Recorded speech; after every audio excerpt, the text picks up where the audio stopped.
Small overlapping details can make a simple poster look much more creative. Open Canva and create a new product poster using your preferred dimensions.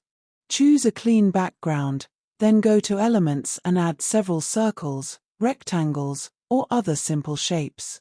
Overlap the shapes slightly to create depth while keeping the arrangement neat and balanced.